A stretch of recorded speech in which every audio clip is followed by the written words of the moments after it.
Have you ever wondered what's happening inside your computer when you load a program or video game? Well, millions of operations are happening, but perhaps the most common is simply just copying data from a solid-state drive or SSD into dynamic random access memory, or DRAM. An SSD stores all the programs and data for long-term storage, but when your computer wants to use that data, it has to first move the appropriate files into DRAM, which takes time, hence the loading bar. Because your CPU works only with data after it's been moved to DRAM, it's also called working memory or main memory. The reason why your desktop uses both SSDs and DRAM is because solid-state drives permanently store data in massive 3D arrays composed of 1 trillion or so memory cells, yielding terabytes of storage, whereas DRAM temporarily stores data in 2D arrays composed of billions of tiny capacitor memory cells, yielding gigabytes of working memory. Accessing any section of cells in the massive SSD array and reading or writing data takes about 50 microseconds, whereas reading or writing from any DRAM capacitor memory cell takes about 17 nanoseconds, which is 3,000 times faster. For comparison, a supersonic jet going at Mach 3 is around 3,000 times faster than a moving tortoise. So the speed of 17 nanosecond DRAM versus 50 microsecond SSD is like comparing a supersonic jet to a tortoise. However, speed is just one factor. DRAM is limited to a 2D array and temporarily stores 1 bit per memory cell. For example, this stick of DRAM with 8 chips holds 16 gigabytes of data, whereas a solid-state drive of a smaller size can hold 2 terabytes of data, more than 100 times that of DRAM. Additionally, DRAM requires power to continuously store and refresh the data held in its capacitors. Therefore, computers use both SSDs and DRAM. And by spending a few seconds of loading time to copy data from the SSD to the DRAM, and then prefetching, which is the process of moving data before it's needed, your computer can store terabytes of data on the SSD and then access the data from programs that were preemptively copied into the DRAM in a few nanoseconds. For example, many video games have a loading time to start up the game itself, and then a separate loading time to load a save file. During the process of loading a save file, all the 3D models, textures, and the environment of your game state are moved from the SSD into DRAM, so any of it can be accessed in a few nanoseconds, which is why video games have DRAM capacity requirements. Just imagine, without DRAM, playing a game would be 3,000 times slower. We covered solid-state drives in other videos, so in this video we're going to take a deep dive into this 16 gigabyte stick of DRAM. First, we'll see exactly how the CPU communicates and moves data from an SSD to DRAM. Then we'll open up a DRAM microchip and see how billions of memory cells are organized into banks, and how data is written to and read from groups of memory cells. In the process, we'll dive into the nanoscopic structures inside individual memory cells and see how each capacitor physically stores 1 bit of data.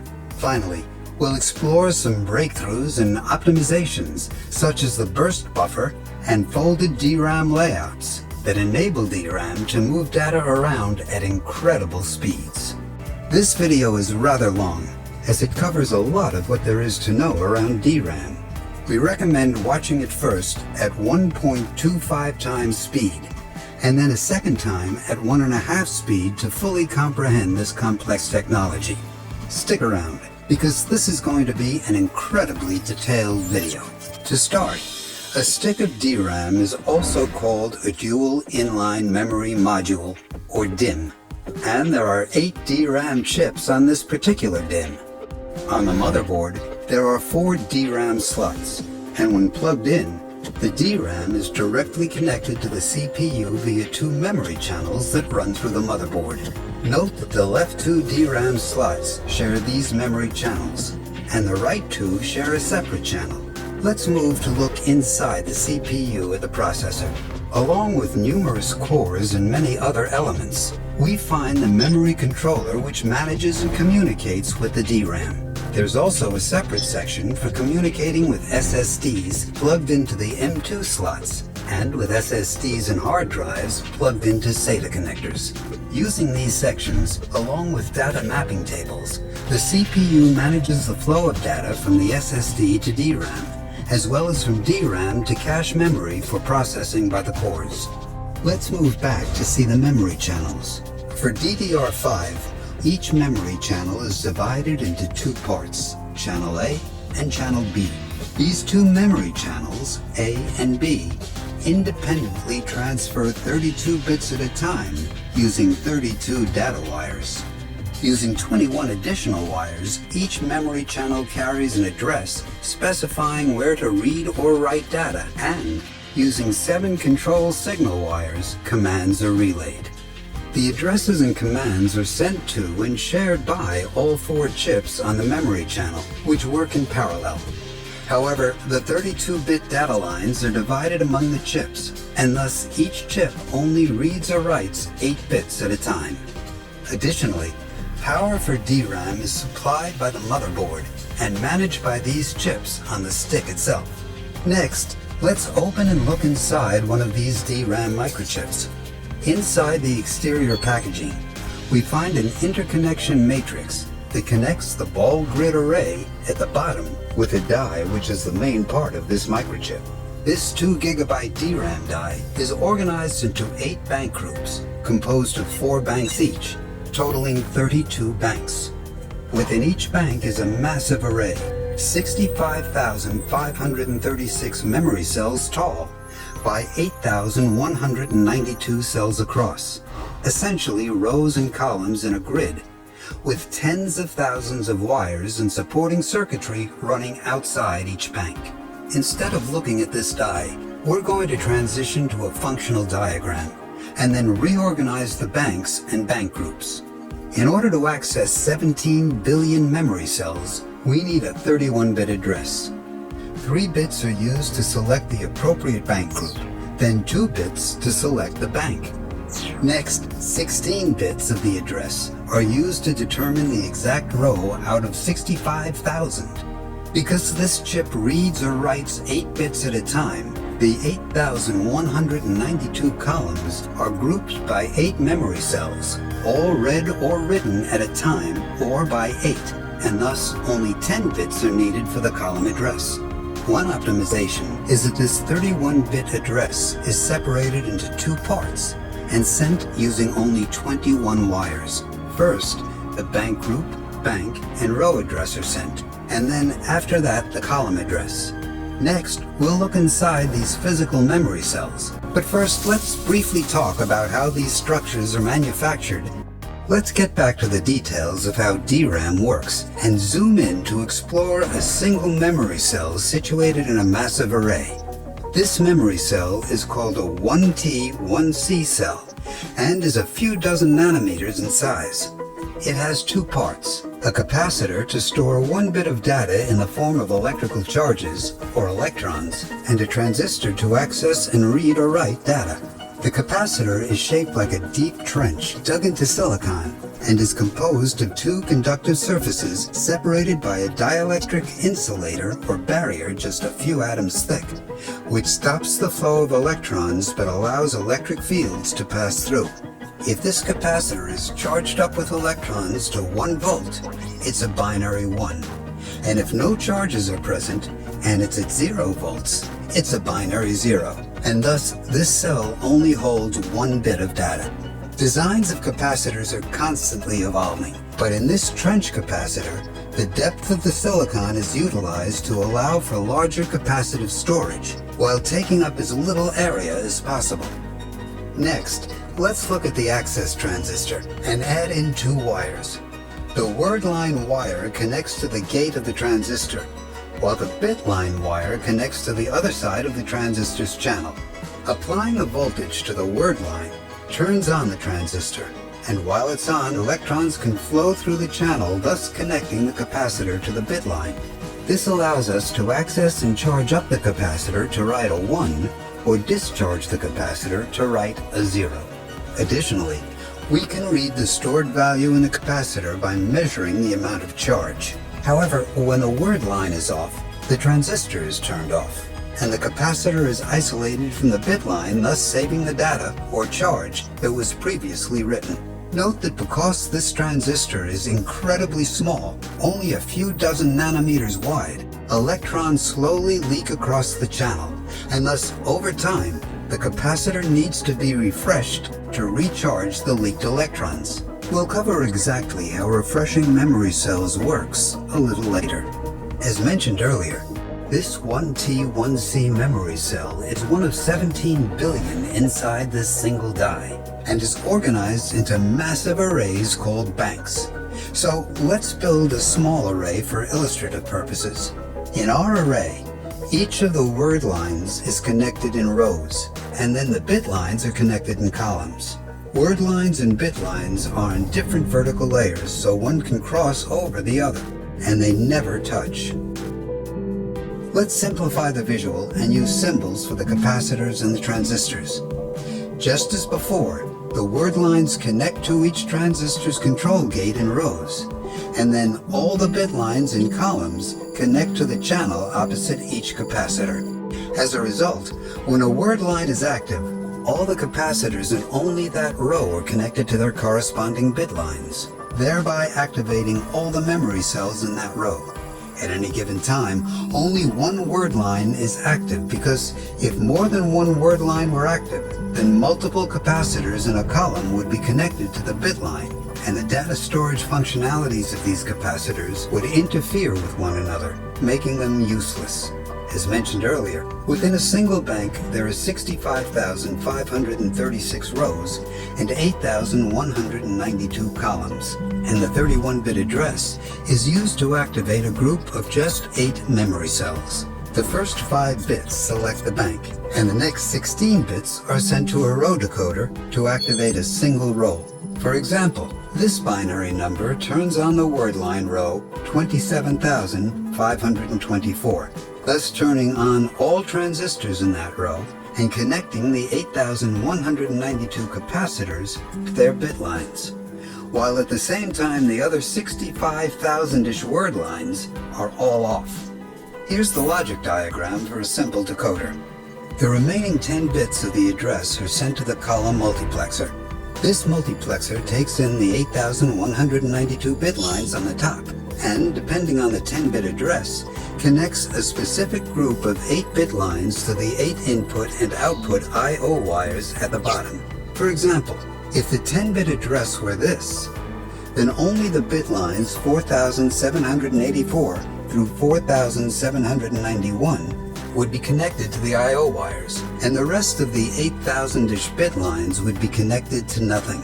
Here's the logic diagram for a simple multiplexer. We now have the means of accessing any memory cell in this massive array.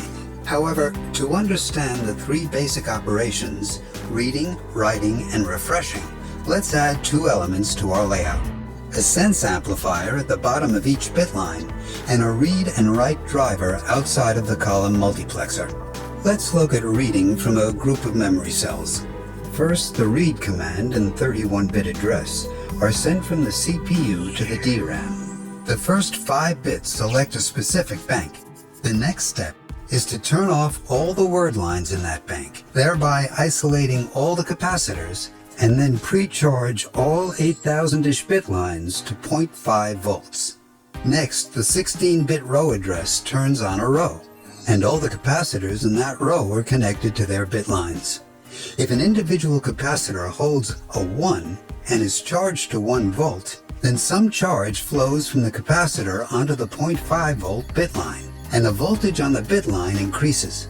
The sense amplifier then detects the slight change or perturbation of voltage on the bit line, amplifies the change, and pushes the voltage on the bit line all the way up to 1 volt.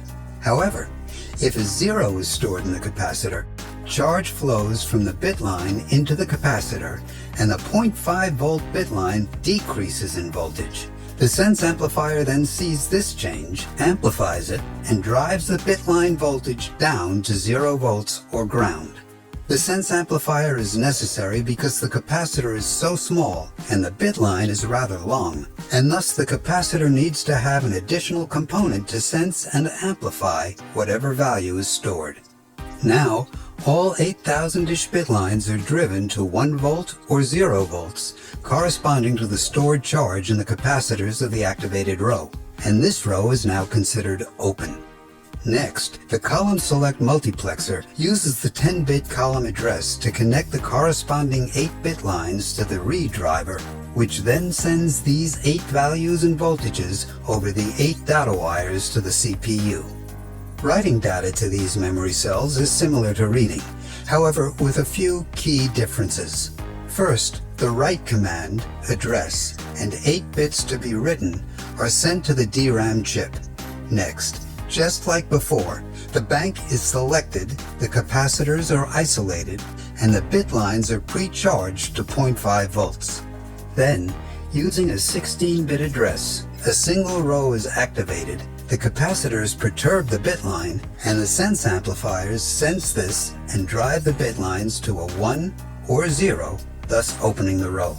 Next, the column address goes to the multiplexer. But this time, because a write command was sent, the multiplexer connects the specific 8-bit lines to the write driver, which contains the 8 bits that the CPU had sent along the data wires and requested to write. These write drivers are much stronger than the sense amplifier, and thus they override whatever voltage was previously on the bit line, and drive each of the 8-bit lines to 1 volt for a 1 to be written, or 0 volts for a 0. This new bit line voltage overrides the previously stored charges or values in each of the 8 capacitors in the open row, thereby writing 8 bits of data to the memory cells corresponding to the 31-bit address. 3 quick notes. First, as a reminder, writing and reading happens concurrently with all the 4 chips in the shared memory channel, using the same 31-bit address and command wires, but with different data wires for each chip. Second, with DDR5 for a binary 1, the voltage is actually 1.1 volts. For DDR4, it's 1.2 volts. And prior generations had even higher voltages, with the bit line pre-charge voltages being half of these voltages. However, for DDR5, when writing or refreshing a higher voltage, around 1.4 volts is applied and stored in each capacitor for a binary 1 because charge leaks out over time. However, for simplicity, we're going to stick with 1 and 0. Third, the number of bank groups, banks, bit lines, and word lines varies widely between different generations and capacities, but is always in powers of 2. Let's move on and discuss the third operation, which is refreshing the memory cells in a bank. As mentioned earlier, the transistors used to isolate the capacitors are incredibly small, and thus charges leak across the channel. The refresh operation is rather simple, and is a sequence of closing all the rows, pre-charging the bit lines to 0.5 volts, and opening a row. To refresh, just as before, the capacitors perturb the bit lines, and then the sense amplifiers drive the bit lines and capacitors to the open row fully up to 1 volt or down to 0 volts, depending on the stored value of the capacitor, thereby refilling the leaked charge. This process of row closing, pre-charging, opening, and sense amplifying happens row after row, taking 50 nanoseconds for each row, until all 65,000-ish rows are refreshed, taking a total of 3 milliseconds or so to complete. The refresh operation occurs once every 64 milliseconds for each bank, because that's statistically below the worst-case time it takes for a memory cell to leak too much charge to make a stored 1 turn into a 0, thus resulting in a loss of data. Let's take a step back and consider the incredible amount of data that is moved through DRAM memory cells. These banks of memory cells handle up to 4,800 million requests to read and write data every second, while refreshing every memory cell in each bank, row by row, around 16 times a second. That's a staggering amount of data movement and illustrates the true strength of computers. Yes, they do simple things like comparisons, arithmetic, and moving data around, but at a rate of billions of times a second. Now, you might wonder why computers need to do so much data movement. Well, take this video game, for example. You have obvious calculations like the movement of your character and a horse, but then there are individual grasses, trees, rocks, and animals whose positions and geometries are stored in DRAM. And then the environment, such as the lighting and shadows, change the colors and textures of the environment in order to create a realistic world. Next, we're going to explore breakthroughs and optimizations that allow DRAM to be incredibly fast. But before we get into all those details, we would greatly appreciate it if you could take a second to hit that like button, subscribe if you haven't already, and type up a quick comment below, as it helps get this video out to others. The first complex topic which we'll explore is why there are 32 banks, as well as what the parameters on the packaging of DRAM are. After that, we'll explore burst buffers, subarrays, and folded DRAM architecture and what's inside the sense amplifier.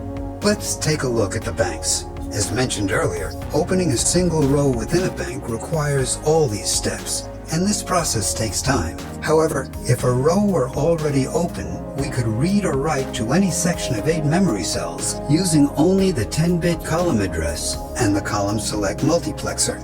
When the CPU sends a read or write command to a row that's already open, it's called a row hit or page hit, and this can happen over and over. With a row hit, we skip all the steps required to open a row and just use the 10-bit column address to multiplex a different set of 8 columns or bit lines, connecting them to the read or write driver, thereby saving a considerable amount of time. A row miss is when the next address is for a different row, which requires the DRAM to close and isolate the currently open row and then open the new row. On a package of DRAM, there are typically 4 numbers specifying timing parameters regarding row hits, pre-charging, and row misses. The first number refers to the time it takes between sending an address with a row open, thus a row hit, to receiving the data stored in those columns. The next number is the time it takes to open a row if all the lines are isolated and the bit lines are pre-charged. Then the next number is the time it takes to pre-charge the bit lines before opening a row. And the last number is the time it takes between a row activation and the following pre-charge. Note that these numbers are measured in clock cycles. Row hits are also the reason why the address is sent in 2 sections. First, the bank selection and row address called RAS, and then the column address called CAS. If the first part, the bank selection and row address, matches a currently open row, then it's a row hit, and all the DRAM needs is the column address and the new command, and then the multiplexer simply moves around the open row. Because of the time saving in accessing an open row, the CPU memory controller, programs, and compilers are optimized for increasing the number of subsequent row hits. The opposite, called thrashing, is when a program jumps around from one row to a different row over and over, and is obviously incredibly inefficient, both in terms of energy and time. Additionally, DDR5 DRAM has 32 banks for this reason. Each bank's rows, columns, sense amplifiers, and row decoders operate independently of one another, and thus multiple rows from different banks can be open all at the same time, increasing the likelihood of a row hit and reducing the average time it takes for the CPU to access data. Furthermore, by having multiple bank groups, the CPU can refresh one bank in each bank group at a time while using the other 3, thus reducing the impact of refreshing. A question you may have had earlier is, why are banks significantly taller than they are wide? Well, by combining all the banks together, one next to the other, you can think of this chip as actually being 65,000 rows tall by 262,000 columns wide. And by adding 31 equally spaced divisions between the columns, thus creating banks, we allow for much more flexibility and efficiency in reading, writing, and refreshing. Also, note that on the DRAM packaging are its capacity in gigabytes, the number of millions of data transfers per second, which is 2 times the clock frequency, and the peak data transfer rate in megabytes per second. The next design optimization we'll explore is the burst buffer and burst length. Let's add a 128-bit read and write temporary storage location called a burst buffer to our functional diagram. Instead of 8 wires coming out of the multiplexer, we're going to have 128 wires that connect to these 128-bit buffer locations. Next, the 10-bit column address is broken into 2 parts. 6 bits are used for the multiplexer, and 4 bits are for the burst buffer. Let's explore a reading command. With our burst buffer in place, 128 memory cells and bit lines are connected to the burst buffer using the 6 column bits, thereby temporarily loading or caching 128 values into the burst buffer. Using the 4 bits for the buffer, 8 quickly accessed data locations in the burst buffer are connected to the read drivers and the data is sent to the CPU. By cycling through these 4 bits, all 16 sets of 8 bits are read out, and thus the burst length is 16. After that, a new set of 128 bit lines and values are connected and loaded into the burst buffer. There is also a write burst buffer which operates in a similar way. The benefit of this design is that 16 sets of 8 bits per microchip, totaling 1024 bits, can be accessed and read or written extremely quickly, as long as the data is all next to one another. But at the same time, we still have the granularity and ability to access any set of 8 bits if our data requests jump around. The next design optimization is that this bank of 65,536 rows by 8,192 columns is rather massive and results in extremely long word lines and bit lines, especially when compared to the size of each trench capacitor memory cell. Therefore, the massive array is broken up into smaller blocks, 1024 by 1024, with intermediate sense amplifiers below each subarray, and subdividing word lines and using a hierarchical row decoding scheme. By subdividing the bit lines, the distance and amount of wire that each tiny capacitor is connected to as it perturbs the bit line to the sense amplifier is reduced, and thus the capacitor doesn't have to be as big. By subdividing the word lines, the capacitive load from 8,000-ish transistor gates and channels is decreased, and thus the time it takes to turn on all the access transistors in a row is decreased. The final topic we're going to talk about is the most complicated. Remember how we had a sense amplifier connected to the bottom of each bit line? Well, this optimization has 2 bit lines per column going to each sense amplifier, and alternating rows of memory cells connected to the left and right bit lines, thus doubling the number of bit lines. When one row is active, half of the bit lines are active, while the other half are passive, and vice versa when the next row is active. Moving down to see inside the sense amplifier, we find a cross-coupled inverter. How does this work? Well, when the active bit line is a 1, the passive bit line will be driven by this cross-coupled inverter to the opposite value of 0. And when the active is a 0, the passive becomes a 1. Note that the inverted passive bit line isn't connected to any memory cells, and thus it doesn't mess up any stored data. The cross-coupled inverter makes it such that these 2 bit lines are always going to be opposite one another, and they're called a differential pair. There are 3 benefits to this design. First, during the pre-charge step, we want to bring all the bit lines to 0.5 volts, and by having a differential pair of active and passive bit lines, the easiest solution is to disconnect the cross-coupled inverters and open a channel between the 2 using a transistor. The charge easily flows from the 1 bit line to the 0, and they both average out and settle at 0.5 volts. The other 2 benefits are noise immunity and a reduction in parasitic capacitance of the bit line. These benefits are related to the fact that by creating 2 oppositely charged electric wires with electric fields going from one to the other, we reduce the amount of electric fields emitted in stray directions and relatedly increase the ability of the sense amplifier to amplify 1 bit line to 1 volt and the other to 0 kilovolts. One final note is that when discussing DRAM, one major topic is the timing of addresses, command signals, and data, and the related acronyms DDR, or double data rate, and SDRAM, or synchronous DRAM. These topics were omitted from this video because it would have taken an additional 15 minutes to properly explore.